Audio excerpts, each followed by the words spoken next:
नाज़रीन आदाब, Avon TV में आप तमाम का खैर मकदम है। इन दिनों रायचूर शहर में दरवेश ग्रुप को लेकर काफ़ी अफराद फिक्रमंद हैं। दरवेश ग्रुप के इन्वेस्टर्स तो हद से ज़्यादा परेशान हैं। दरवेश ग्रुप के जिम्मेदारान के खिलाफ जो मुकदमा चल रहा है, गुज़िश्ता चंद दिनों से उसकी पेशियां अमल में लाई जा रही हैं और हर पेशी का इन्वेस्टर्स बेसब्री से इंतज़ार करते हैं और पेशी के बाद ये जानना चाहते हैं कि आज अदालत में क्या हुआ। चुनाचे इस सिलसिले में दरवेश ग्रुप की पैरवी कर रहे चांद अब्दुल रब एडवोकेट ने मीडिया से गुफ्तगू करते हुए बताया कि बेल के लिए मुसलसल सुनवाई हो रही है। उन्होंने इस बात का इम्कान जाहिर किया कि आने वाली पेशी जो कि 19 सितंबर को है, उस पेशी में हो सकता है कि बेल ग्रांट हो जाए। मज़ीद तफसीलात आप इन्हीं के ज़बानी मुलाहिज़ा कीजिए। मैं चांद अब्दुल रब एडवोकेट 6 जनों की तरफ से जो है ना बेल पिटिशन कोर्ट में, प्रिंसिपल सेशन कोर्ट में जो है ना दाखिल किया हूँ। आज डेट ऑफ हियरिंग था, इसमें आर्गूमेंट पब्लिक प्रोसिक्यूटर भी और हम भी जो है ना आर्गूमेंट जो है ना एडवांस करे कोर्ट को।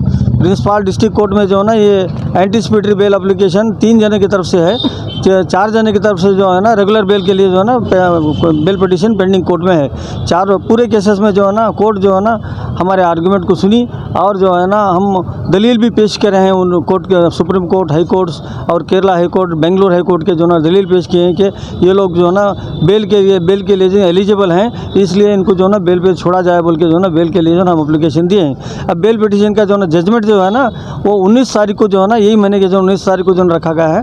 इंशाल्लाह 19 तारीख के दिन जो है ना कोर्ट सारी चीज़ों को जो है ना गौर व फिक्र कर जो है ना जजमेंट पास करेंगी। इंशाल्लाह बेल भी ग्रांट होने के पूरे चांसेस हैं। इस रेगुलर और एंटीसिपेटरी बेल ग्रांट होने के चांसेस हैं। अब रेगुलर बेल और एंटीसिपेटरी बेल ग्रांट होने के बाद जो है ना इंशाल्लाह आपको जो है ना इसकी इतला दी जाएगी। इसमें यहाँ कोई ताख़ीर नहीं हुई। यहाँ पर जो है ना पहले जो ना केस जो है ना गवर्नमेंट पब्लिक प्रोसिक्यूटर के पास था, उसके बाद जो है ना अब वेरी रिसेंटली एक 15 दिन पहले जो है ना ये केस जो है ना एक्ट के केसेस पूरे जो है ना मस्की नागराज पब्लिक प्रोसिक्यूटर को जो ना गवर्नमेंट की तरफ से जो है ना उनको ट्रांसफ़र हुए हैं। लिहाजा उन्होंने भी जो है ना एक 8 दिन टाइम लेकर जो है ना आज रिक्वेस्ट कर जो है ना आर्गूमेंट के लिए रखे थे। आज इसके बारे में जो है ना आर्गूमेंट उन्होंने फुलफिल हो गया। यहाँ पर कोई डिले या ताक़ीद नहीं हुई है। मैं आखिरी एक सवाल करना बोलिए सिराज जाफरी साहब कि अवाम जो है ना इतनी मतलब सफ़र का पैमाना ख़त्म हो गया तो लोग जो है ना खुदकुशी करने पर मजबूर हो रहे हैं। आप आवाम को क्या मैसेज देना चाह रहे हैं? देखिए, किसी भी चीज़ का हल खुदकुशी नहीं है।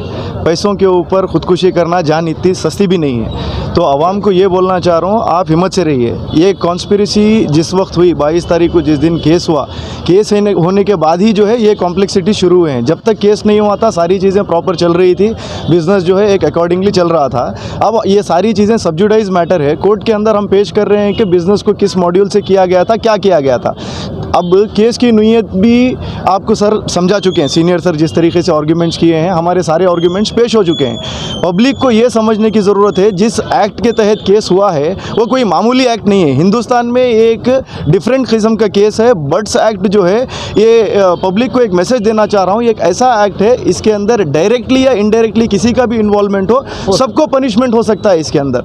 तो लिहाजा पब्लिक इन चीज़ों से दूर रहे, इंतज़ार करे, ताकि ये कि अगर मामूली केस होता, कुछ लोगों ने जो कॉन्स्पिरेसी की, कई सारे कंप्लेंट्स भी किए, उन लोगों का सोच कैसी थी, ऐसा कंप्लेंट करेंगे पैसे निकाल लेंगे हो जाता, ऐसा नहीं है। ये बर्ड्स एक्ट के तहत जो है बहुत संजीदा मामला है। It will take time, courts अपना टाइम लेती है। और उसके बाद अक्यूज़ नंबर 1, 2, 3 जो main partners of the company हैं, इस वक्त वो लोग एब्सकॉन्डिंग है ताकि हम उनके एंटीसिपेटरी बेल करा सकें।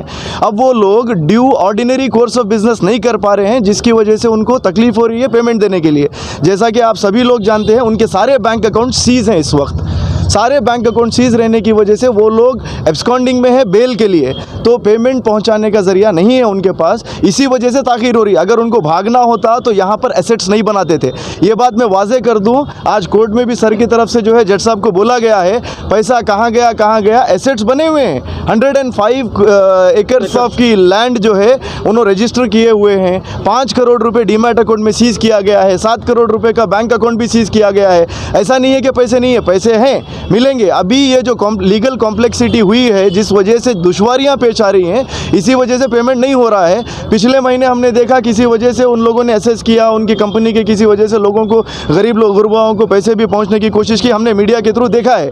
तो शायद इस बार भी वो होगा। लोग भरोसा रखें, हिम्मत रखें, लेकिन जब तक कोर्ट की कार्रवाई पूरी नहीं होगी, जब तक एंटीसिपेटरी बेल या रेगुलर बेल उनको ग्रांट नहीं होगी, ordinary course of business start नहीं होगा, तब तक रिफंड हो, चाहे आप लोगों के लैंड की डीलिंग्स हो, चाहे आपके प्रपोज किए गए एनए की लैंड हो, वो सारी चीज़ें क्लियर नहीं की जा सकती। इसीलिए मैं आवाम से एक रिक्वेस्ट करता हूं कि प्रेशर ना बनाएं, ना अपने आप के ऊपर स्ट्रेस लें, अग्रेसिव ना हो, बिल्कुल अग्रेसिव ना हो और ना स्ट्रेस लें। आप लोग आने के बाद सारी चीज़ों का हल होता।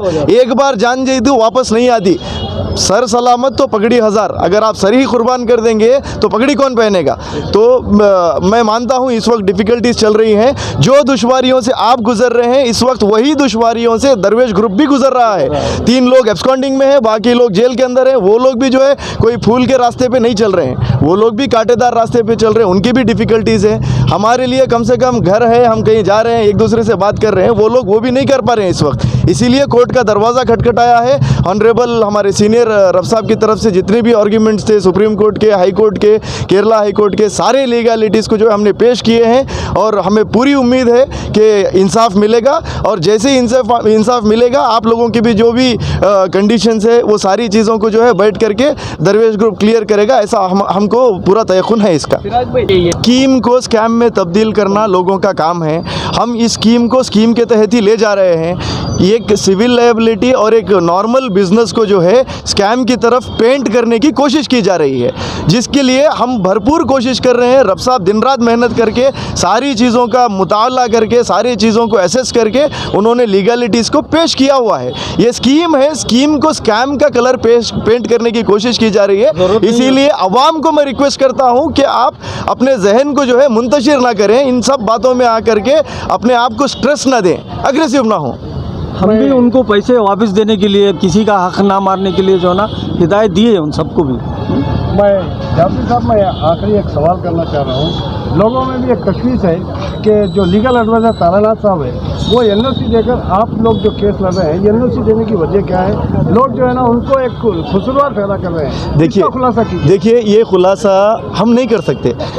एडवोकेट्स थे, वो लीगल एडवाइज़र थे, वो कंपनी के लीगल एडवाइज़र थे, लीगल एडवाइजिंग वो कर रहे थे। बाद में जो हादसा पेश आया, हादसा पेश आने के बाद उनके साथ मारामारी हुई, उनके ऊपर पता नहीं सीआईडी का, पुलिस का क्या प्रेशर है। उनकी अपनी ज़िंदगी भी होती है वकीलों की, ऐसा नहीं होता, तो उस वजह से हुआ। अब जहाँ तक पैसों का लेन देन का सवाल है, ये हवाई बातों पे बिल्कुल ना जाए। कट्टों पे, चबूतरों पे बहुत सारी बातें होती हैं। लोग कहते हैं उनको करोड़ रुपए दिए, इनको 10 रुपये दिए, इनको 1000 रुपये दिए। इसकी कोई पुष्टि नहीं है और ये बिल्कुल गलत बात है कि पैसों का कोई लेन देन और हेर फेर हुआ है। बराए मेहरबानी इन सब बातों को जो है दूर रखें। अल्लाह से दुआ करें कि हक बात जो है वो सामने आए, कोर्ट में हक का फैसला हो, इन लोगों की एंटीसिपेटरी बेल और रेगुलर बेल हो जाए और आवाम जो इंतज़ार कर रही है उनको पैसा उनका मिल जाए।